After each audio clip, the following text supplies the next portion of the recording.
Okay, here's a video on how to put a snow texture onto your image. So we're using a white background, and I'm just going to convert the raw and just get that looking okay. So I'm just taking up the shadows a little bit, taking up the whites a little bit.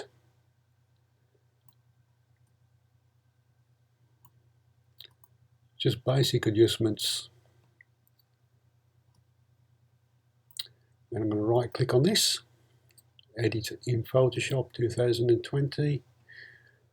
And what I've already done in Photoshop is I've opened the texture, so I've given the texture for download. So you'll find the texture. So once in Photoshop, you can see I've got the image I've just opened, and I've also got the texture open there ready. So all I need to do, I go to the texture, click on the move tool, hold down the mouse on the actual texture, drag to the top link where you've got the other image. So you're still keeping the mouse down at this stage.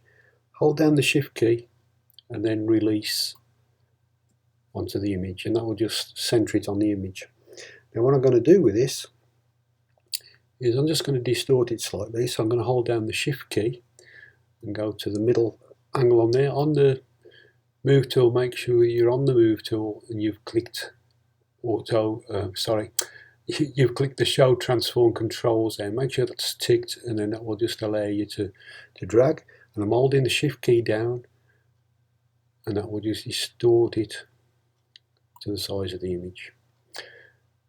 Click the tick on the options bar, and then we just go to the layers, and where it says normal, we change that to soft light. And if we look at that, now this is applying it to over the top of the image as such, but it looks quite nice, and it is quite usable just to actually do that. You see it's put this snow texture on the background.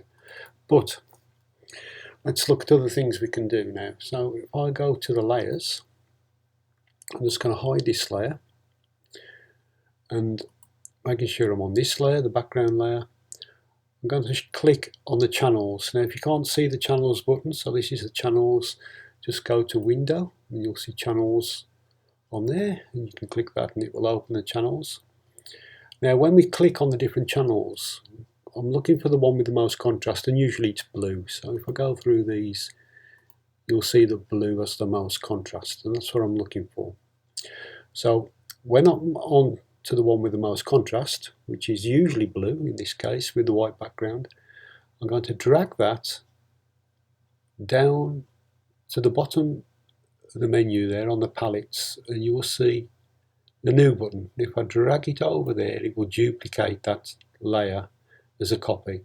So you can see the button there, it's that one there, so you drag it down onto there, so we get this copy. And once we've done that, I'm going to get the layers up. Now I think you'll have to try this. I think it's Control L on the PC. On a Mac it's Command L, that I do know. When you've got the right one, you should get the levels. And what we're going to do with this is I want to make the whites more white, and I want to make the darks more dark. So the left hand side, we can see this little triangle there, and if I drag that down, it will make the blacks darker, and I'm bringing it to about the middle there, and then I'm going to this end where we got the whites, and I'm going to drag that up to about there. Okay, then when I've done that, I'll just click OK on there, sorry. I'm going to click on the paintbrush tool after I've done that,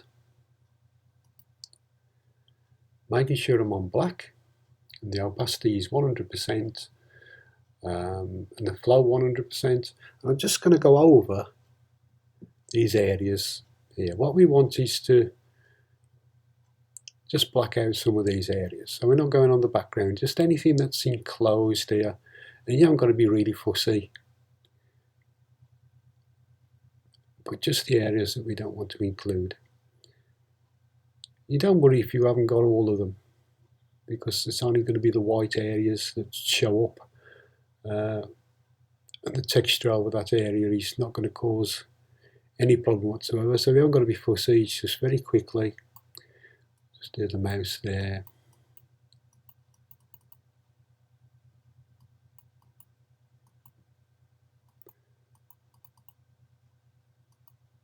And this little patch there, I'm just going to turn that to white. So I'm going to use a white brush and just go over there because I don't want that at all. Go back to black.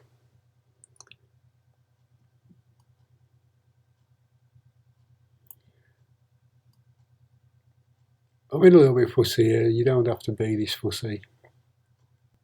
Okay, I'm going to leave it at that. That's fine. And then we go back to our channels. I click on the channel, make sure it's selected, go to Image, Adjustments, and Invert. Because what we want to do is we want what's black on there to be white, and you'll see why in a moment.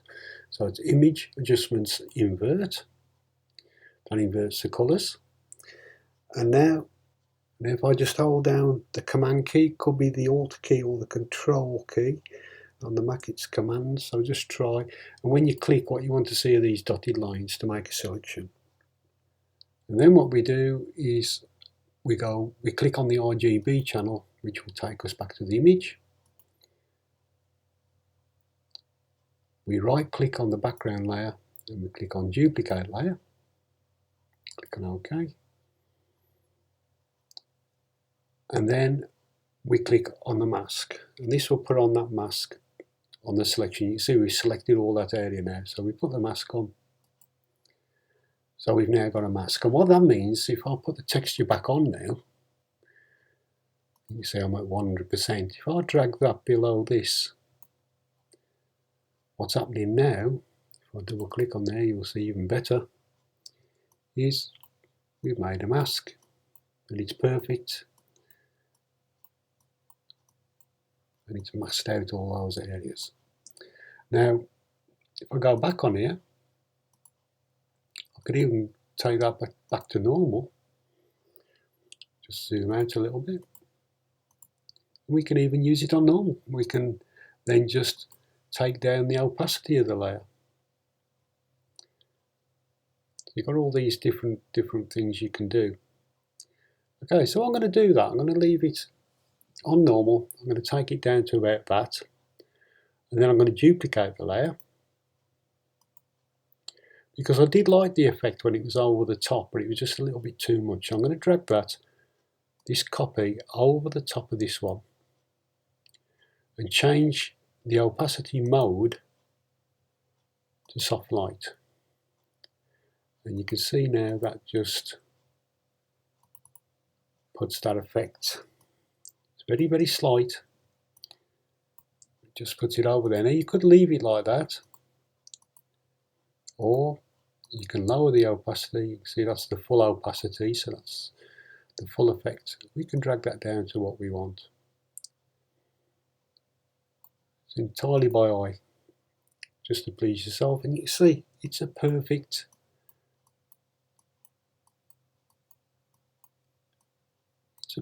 blend. We haven't had to make any hard selections. We just use the channels. And once you've done that, there is a way we can actually use an action to do most of that for us. So we haven't got to do it every time, but and to get us to a certain stage to carry on working. So it's very quick. Okay, so what I'm going to do with this is just change the opacity slightly on this layer. Just take that one down so you can see I can change the opacities, and then when I'm happy I can just right click, flatten the image down, and you'll have your perfect snow texture. Okay, that's all from me. Les Arnott.